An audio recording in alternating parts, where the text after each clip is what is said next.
Hello, welcome to another edition of the Pace Report. I'm Brian Pace, reporting live here at the local 269 here in New York City.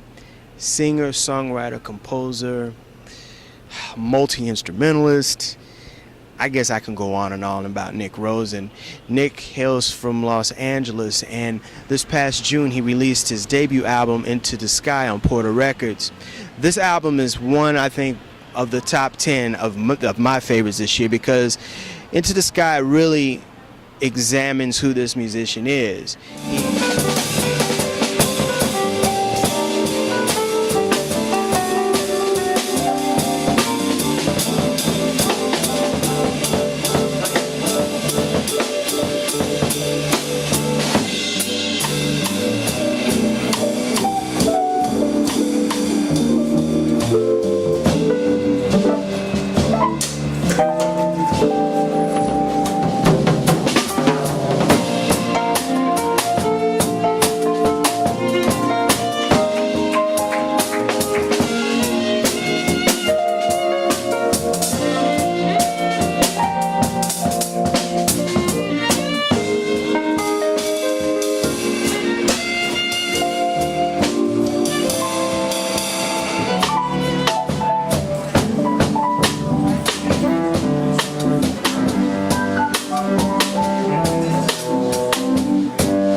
Into the Sky.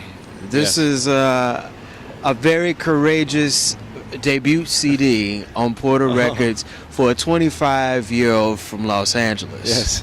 Yes, thank you so much. Yeah, I'm very happy with the release. Very excited about it. Excited to be here in New York. This is the first time you've played the material for, I guess, everybody, and I think the vibe was pretty good. Tell me about where you were going with this record, because this album reflects folk, soul, neo-soul, orchestra. I mean, it's a little bit of everything. You know, the album was a journey making it, and you know, it took about a year and a half, and I was really trying to make it representative of my life. So more than the end product, it was a process in making it, and in doing so, it represented my life. So in that period, I was really listening to soul. I was listening to a lot of African music very deep.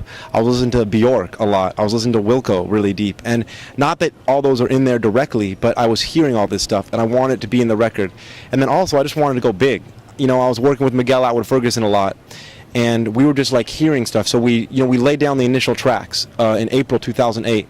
Then over the next year and a half, we just would sit back and take our time, listen, and say, okay, this needs some French horn, this needs bassoon. What do we want this track to be? What's the life of this track? And really just respect the life of the music and where it needed to go. And it just organically developed into what it needed to be. I didn't think about that it would sound weird if there was a reggae song and a folk song. I just thought about that it's me, and I need to be honest to the music and do whatever I can to care for the music and let it grow naturally.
The upright bass.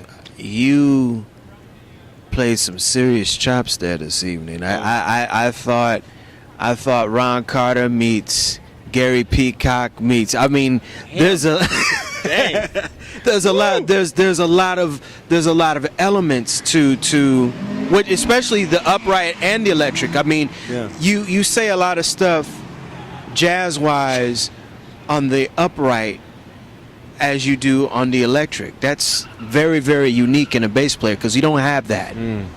Thank you. Yeah, I mean, once again, it's really about what I need to hear. And I was a classical major in college, but I also started on punk music, on electric. So for me, it's just what is my ear hearing? What needs to happen in the moment, you know? And in the moment, sometimes I need to play some R&B, or sometimes I need to play some Henry Grimes, one of my teachers, or some Charlie Haden. And it's not really about me. It's about what the song needs. You know, my classical teacher, Peter Raffay, always said, the music dictates what technique you do. Your technique doesn't dictate the music. What I'm physically able to do on the bass does not dictate what I play. What the music needs is what I play, or try to play. Who are some of your musical influences? Because I noticed that listening to you bass-wise, I mean, that's very serious, but I'm also hearing the orchestral side on the CD. I'm like, oh my goodness. I mean, I love Ravel, you know, Shostakovich, Stravinsky on the orchestral tip. I'm also into like bands like Sigur Rós from Iceland and Bjork as far as production.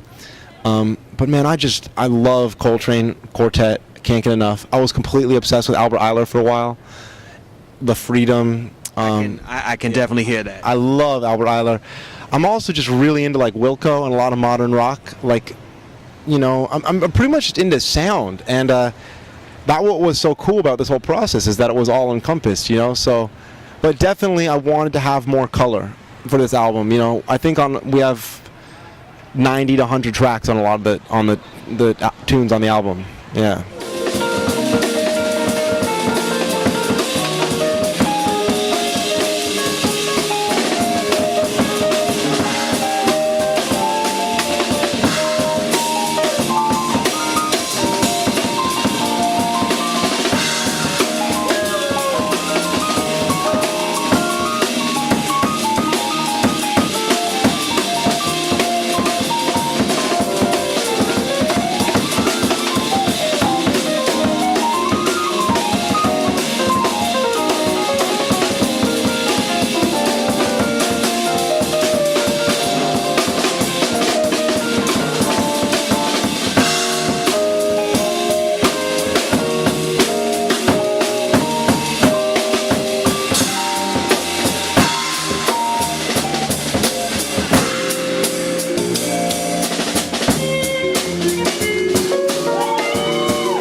How is it musically in LA versus New York? Because New York, LA, different scene, even San Francisco and even Chicago or DC.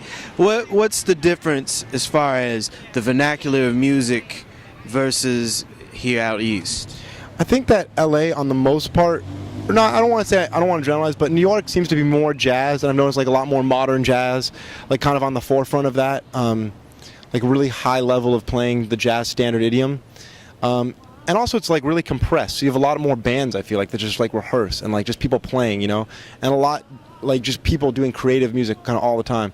Now LA, you have that, but it's also way spread out, so you have like pockets of stuff.